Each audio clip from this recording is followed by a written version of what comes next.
Welcome to the Journal of Southwest Radio Hour. I'm Jeff Bannister.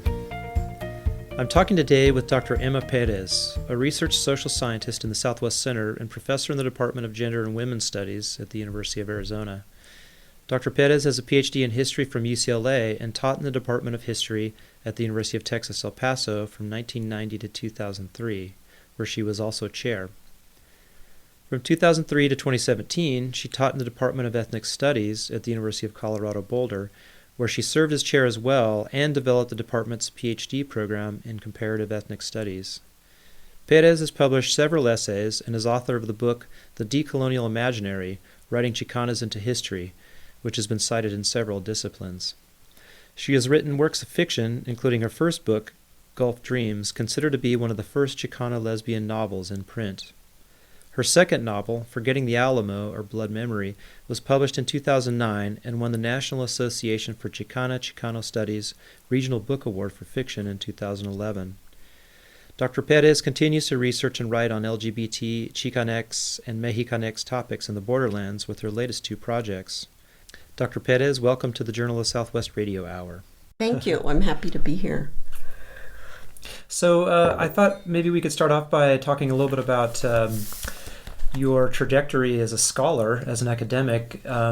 Most people don't just end up in academia or I should say most people don't know early on that they want to be an academic. So how did you get here? I had no clue about that there was even such a thing, because I grew up in a small town in Texas that had been initially formed as a migrant camp in the 1890s, I believe.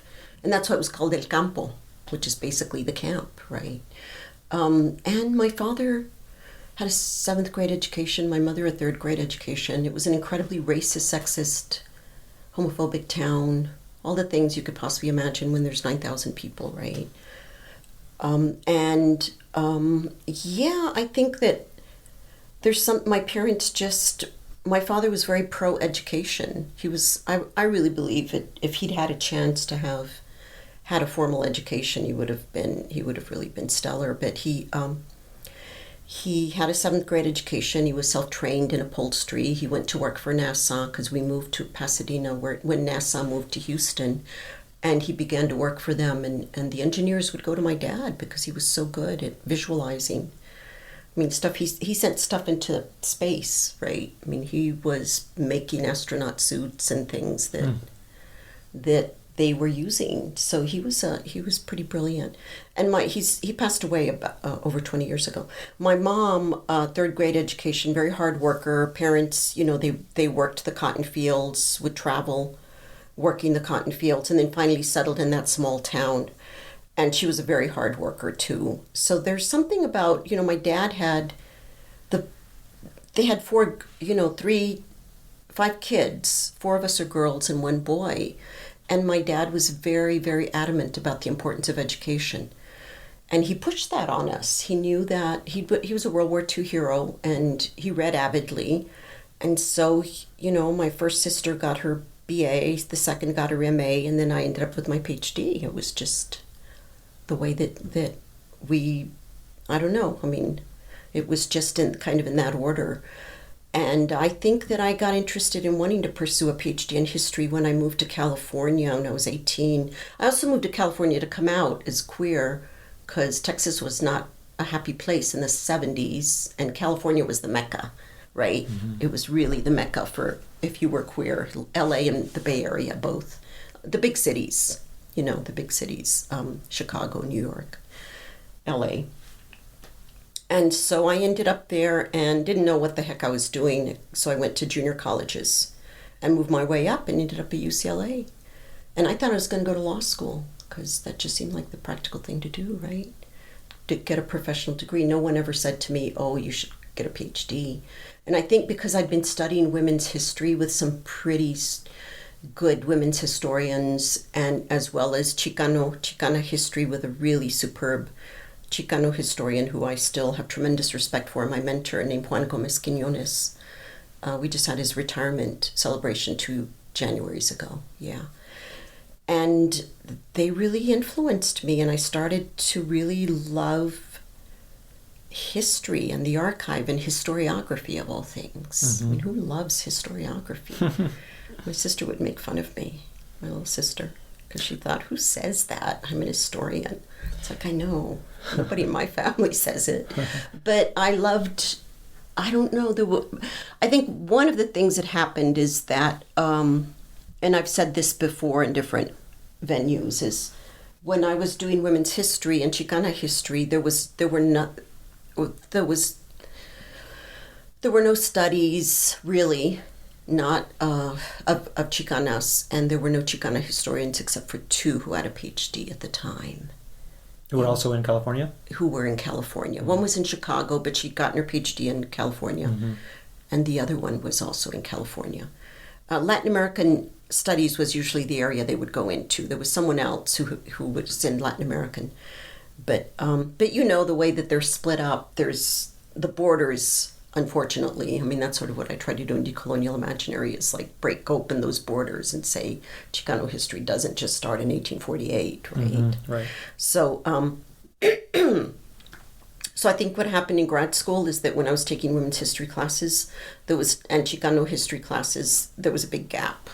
And I saw the gap, and it really frustrated me because there was an article I came across in the 1920s called The Mexican Peon Women of Texas that was written by a sociologist, and basically saying, oh, you know, the Mexican women are very passive and they follow the men in these migrant trails. And I thought about that, and I thought about my mom and my grandmother and my tias, and I thought they're really missing the subtlety of the fierceness of these Mexican women, right? And the kind of dynamic with their husbands and the men in their lives. So I just saw a major gap, and it made me angry. So I think out of social commitment and conviction, I decided it was important to become an historian. And Juan was very encouraging, and the women's historians too, like my other mentor, Kitty Sklar, was also very encouraging. And that's how I ended up with a PhD in history. I mean, I really loved political theory. I loved philosophy and theory, but there was a big gap in history, so that's why I did it. I mean, I also loved literature, but I didn't think I'd do well in a lit department. Well, it's interesting that, you know, you're talking about a gap. It does, you know, just reading some of your work, I can see the way that you've attempted to fill that in a very theoretically informed way. And at the same time, it's almost like, to me, it's not to put words in your mouth here, but I can see the gap, but I can also see how it would be frustrating to see that kind of projection that was happening in historiography. You know what I mean? Even more than a gap, a really strong projection. Yes, exactly. Coming from those historians. Exactly. You know? Herbert Eugene Bolton talking about the Spanish borderlands, or thank you, Bolton, the Bolton School. Yeah, and that's a powerful school. It's a very powerful school. That history, and I love studying that historiography. I wish I could get more students interested in that again. But I think what's curious is yesterday I gave my students an oral final, and I said, pick one of the readings from this semester, and you will have to deconstruct it and give us a presentation on it in your own words. And they did really well, and so many of them picked my good friend, in fact, Antonia Castañeda. I don't know if you know of her work. She's a Chicana historian. In 1982, when I was in graduate school, Juan Gómez Quiñones and Adelaida del Castillo, who were in partnership at the time, organized one of the first Chicana history conferences ever, right? And anybody who was doing stuff on Chicana history was there. And that's when I met Dina Gonzalez, who was at Berkeley, studying, you know, the Spanish borderland school, right? Because that was at Berkeley. Bolton, Bancroft, and originally Bancroft in the 1840s, and then Bolton with the Spanish borderland school. Antonia was at Stanford, and she was definitely studying the 18th century. Dina was studying the 19th century, and I was late 19th, early 20th. And we were all in grad school, and the three of us became inseparable. And we're still super close friends 35 years later, right? But Antonia wrote articles about the 18th century, and she has a really good article about gender and the Spanish borderland school, and the manner in which women were perceived. So it's, the frustration of that. And that was the historiography of the time, right? Whether you're doing that or you were getting into labor history of the 30s and 40s, once again, the erasure, right? There's such erasure. And then the 19th century as well, which is why I enjoy studying the 19th century, because again, people say, I mean, you know this, the bloodless conquest, right? Which is kind of ridiculous. This is why I love Cormac McCarthy's Blood Meridian. Yeah, right. Because that was not a bloodless conquest. He destroys that notion. I know, he really does. I mean, it may be fiction, but it's not, right? Right. Well, it's an interesting, I can hear, you know, in the way that you're talking about this, and I really hadn't thought about this reading your work until just now, but your kind of so-called generation, or your generation, was a rupture, a really important kind of rupture with that long, you know, 19th century tradition of history and historiography of the so-called Spanish borderlands. So this is a really important moment. It was. I think it was. Chicano history started that, right? I mean, I think Juan Gomez Quiñones was instrumental. Also, the guy, the initial George Sanchez, not the one who's at USC, who does good work. I'm not, you know, he's a social historian who was contemporary, went to Stanford and worked with Al Camarillo, who also worked with, I mean, you can do the genealogies, who had worked with Juan. But the George Sanchez, who was publishing in the 50s.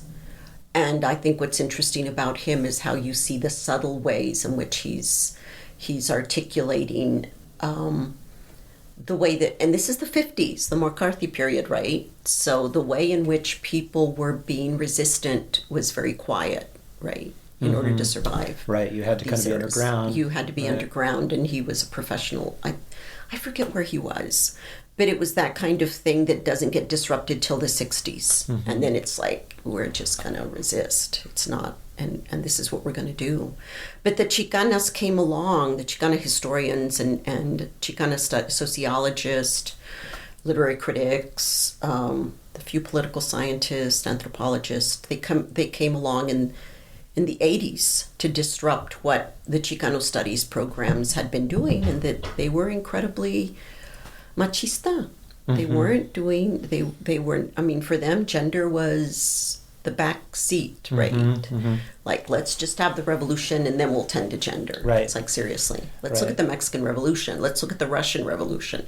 These are the mistakes. And I think that's why I got interested in studying the Mexican Revolution too, because of the manner in which that same kind of ideology happens again and again. I mean, I looked at the Partido Liberal Mexicano, the anarchist who I love studying, and you saw it there. I mean, when they talked about gender, what were they saying in the 1910, when they write a la mujer? It's like, you have a right to this, you're a worker too. It's like, yeah, but there's something else going on. So that was sort of the way Dina and Antonia and I would discuss it, because the three of us were inseparable, and all grad students, is that Antonia inevitably would talk about class. And Antonia came from a migrant family who had left Crystal City and ended up in Washington, the state of Washington, and literally lived in labor camps, right?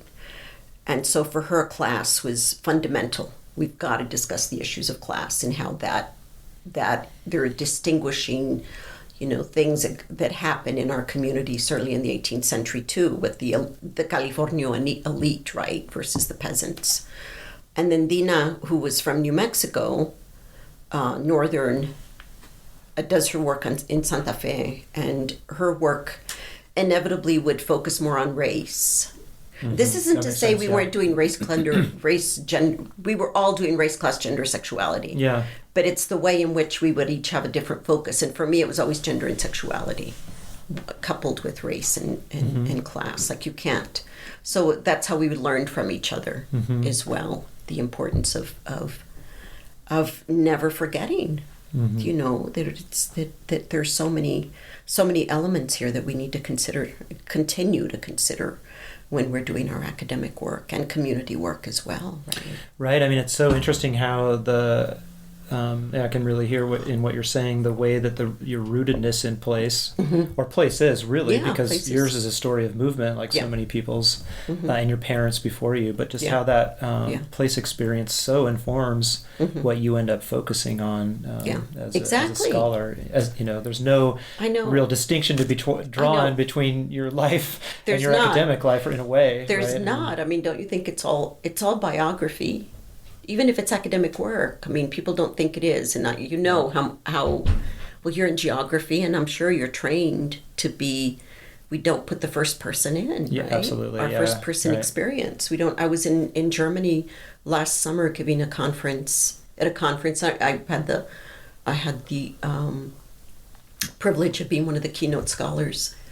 And I heard some wonderful papers, and one was from I was really nerding out because she was from Paris, and she had worked on the Foucault, and I love Foucault. I think it's obvious that I love Foucault. Some of the dead white men, but he's kind of my boyfriend. I love Foucault. But she was working on his archive, and these are like thousands and thousands of papers, right? She never had a chance to meet him, but she's close friends with Daniel Defer, who was his lifetime partner for like 20 years. And I just kept asking her questions, and she gave a really good paper. But one of the things that I'm doing in my latest work, in The Will to Feel, is the importance of first person experience, right? Which is nothing new. People have been discussing this for a long time. But I do that especially in my classes, because I want students to find their voice. Even when they do academic work, they get so distant from it. And one of the things I encourage them to do is, once they can relate their own personal experience to the theory, to the documents, then they get a little more invested in it. So I was kind of doing that in my new work on The Will to Feel. And when we talked later at dinner, she said, in Europe, we just don't. In France, we are not able to do that at all, to do the first person experience. Nobody wants to hear it.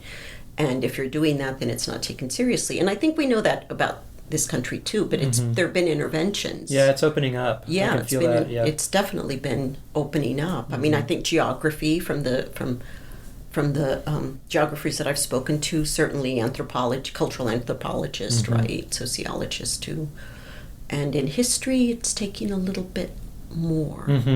It's still the objective science, right? Right. But it's not. Well, and I think that I totally agree with that. I mean, I see that happening in certainly in geography and anthropology, probably to some degree as well as sociology, that we're more authorized to speak from our own positionality. In fact, not even just authorized, we're being asked more and more to do that. Absolutely. And we can't. We can't go on pretending that this is an emotionless, kind of bloodless affair any longer. It just, I know. But in history, I can see how it's a little more stubborn to this or resistant, because we're drawing from archival sources that are, the archive interpolates us in a way. Yeah, it does interpolate us, absolutely. But the issue I have is when people say, well, the facts speak for themselves. Yeah, right. And I'm like, history speaks. You're History will judge. You're interpreting. I mean, look at Bolton, look at Bancroft. They were interpreting these documents. That's right. And if you read Antonia's article her article on gender, I mean, you see, okay, this is the very same document that Bolton looked at or Bancroft looked at. Now let's see how gender was absolutely erased, or what they were saying about the Spanish Mexican soldiers, right? That they're lazy and they were the ones who were going to bring down the race, and the usual kind of the usual racist. The usual stuff that you hear in the 19th century too, and that that you hear in the 21st century too. Well, how have you? This is something that I've definitely seen in your work.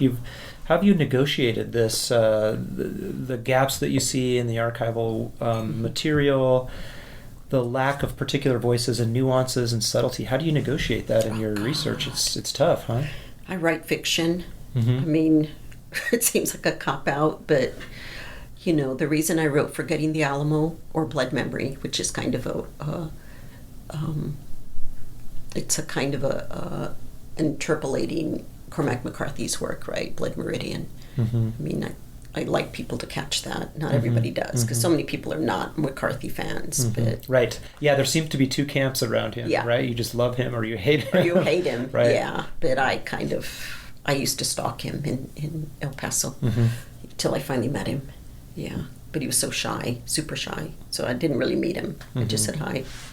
But yeah, I think that, God, what was the question? I got off on Carmack. I was thinking about Carmack McCarthy. How you negotiate the frustrations of the gaps. Yeah, well, the way I negotiated it is by writing a novel, because I wanted to find more in the archive for the 19th century. And I just got so frustrated, because I'd go to I loved the Bancroft Library. I mean, it was one of my best experiences when I lived in Northern California, and I was getting to teach Vicky Ruiz's classes at UC Davis, and I was getting to live with Antonia Castañeda. She was writing her diss, I was writing mine. And I just would get frustrated that I couldn't find what I wanted. And I guess, really, I was being a romantic. I wanted to find love letters between women, and between not just elite women, but everyday women, you know, the commoners. And they weren't there. So I started an epistolary novel that was set in the 19th century Texas. And so, but it didn't work. So then these things you sort of teach yourself. That didn't work. So then I moved on. And while I was doing that, I was doing a considerable amount of research in Texas. I mean, of course, going to the Benson, but then just space, geography, right? I mean, going to spaces and sensing what's there. And you mean visiting the places that appear in your or that you're interested in your work? Oh, that's that's neat. Huh? Yeah, I had to visit the places, and then, I mean, of course, I grew up around the San Jacinto Monument. I mean, literally, they would give us day trips to go to the San Jacinto Monument, and I always thought it was a strange place. And then when I got older, I would go to this place. I would go to the very spot where they captured Santa Ana. I never knew why I was doing it. I just would. I was in high school, I think. But still, thinking back, I mean, spaces, I did it in New Mexico too, even though, because I would go to New Mexico a lot back then, and it was just about imagining what people were living in, right? And the kinds of, and it was a different way of, and there are people who have written about I mean, certainly, and geographers have written a lot about this, and the manner in which we have to be I mean, I don't know. I mean, the vibratory sort of things that you get from land and from spaces, and what gets carved out of that after generations. And you get that in the archive too, definitely. But the papers aren't necessarily going to give you that. So that's why I turned to fiction. It's kind of disembodied. The archival experience to me feels very you're very abstracted from place, so you're trying to kind of resuscitate a place from this material, which is fun, or and important, but it's hard sometimes. Yeah, it's been amputated, from that space, and so it's like that's why I went to Yucatan to do to look at the archives in Yucatan when I was doing the chapters when I was working on my diss, and because it was all Yucatecan feminism, right? And being in that space teaches you a lot about how people are relating to each other, right? And just being in the archive too.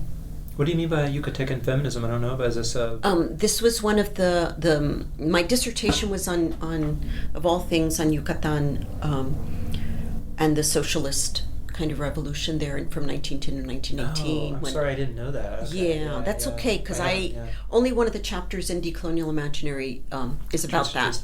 Yeah, I did not publish I did the dissertation because when I was in grad school in history, they wanted to stop me at my master's because the papers I had written were too theoretical in their minds, and I didn't do enough with the archive, and they didn't think I really knew how to deconstruct an archive. And so I said, well, why don't I just go to Mexico where there's thousands upon thousands of documents. God. So I did. I said, what a bullshit technicality. I know. To charge to level at a grad student. Well, and Juan Gomez Quiñones had my back then. That's why I love him so much, because he wrote like this 6-page single-spaced letter to the department, and he was in the department saying why they were being incredibly racist and elitist, and they didn't understand Chicana and Chicano history. So, but I thought, okay, fine. They passed me. Then they passed me along for the master's, and then and that's when I was doing that theoretical piece on the Partido Liberal Mexicano, right? So I went to Yucatan to study the Yucatecan feminists, because there was a feminist congress in 1916 that Salvador Alvarado, when he became governor rather of Yucatan in the midst of the revolution, right? And he really did have more of a vision about socialism in Yucatan. I got interested in Yucatan because of the feminism, and this was a moment, we were all studying feminism in the 80s, and I was interested in Chicana feminism, but people were saying to me, why are you going to Yucatan? Because none of these Chicanas went to the Yucatan Feminist Congress. And I'm like, yeah. Of course they didn't, because there were no Chicanas at the time. Right.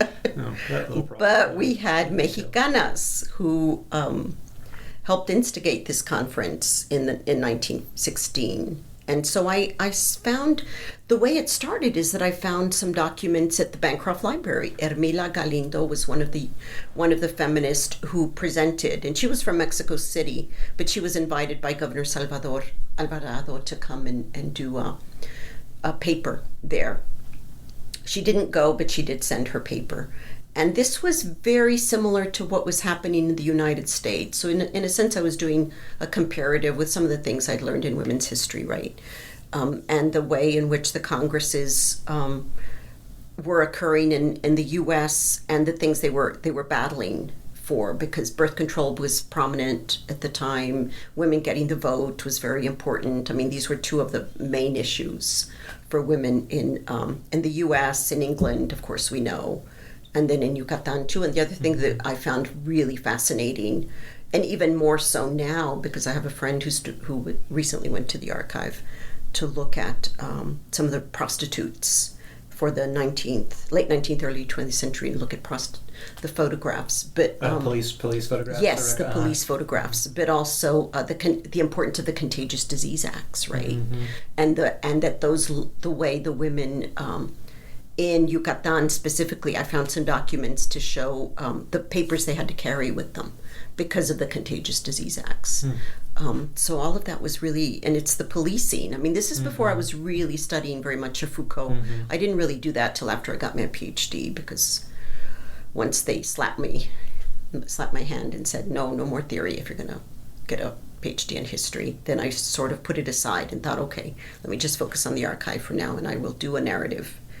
I will let the documents speak for themselves.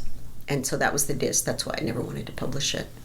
And that's why it took so long to get the Decolonial Imaginary out there, because I was feeling very defiant and thinking I'm still going to do theory. And that's when I got immersed in Foucault on my own, when I was doing different postdocs.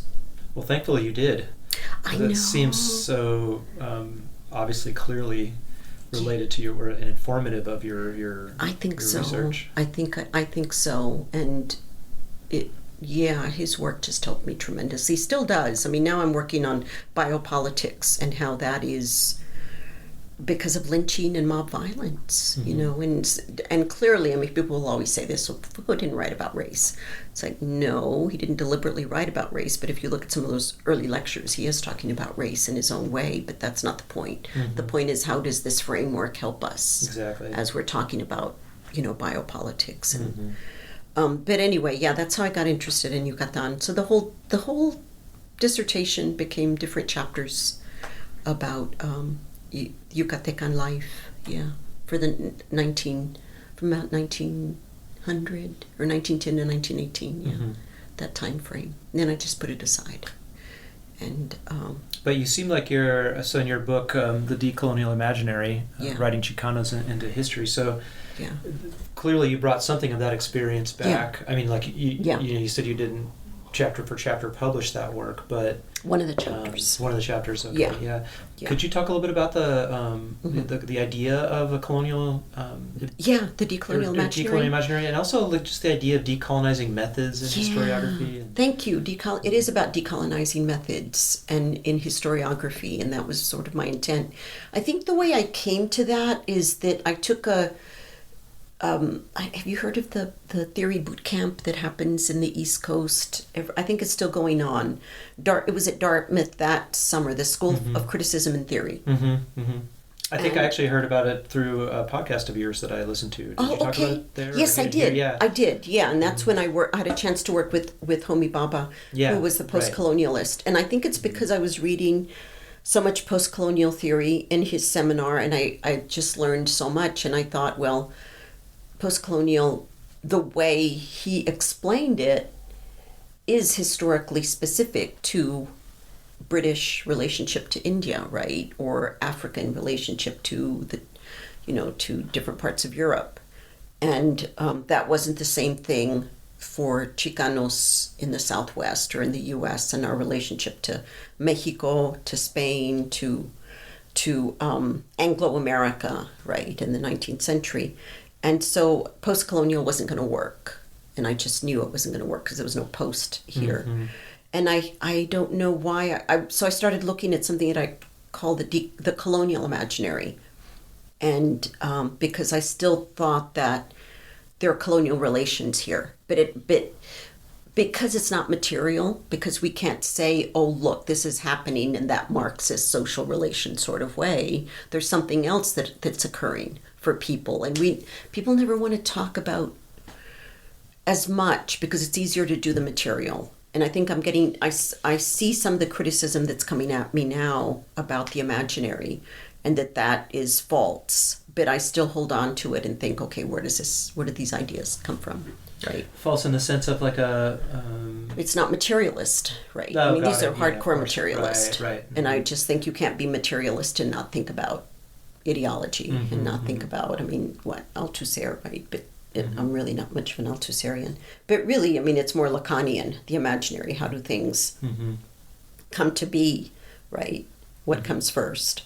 So for me, I think the way I got involved in making it decolonial is moving this step beyond colonial and saying, well, there's something else that we're doing in this process, and we're between the colonial and the post-colonial.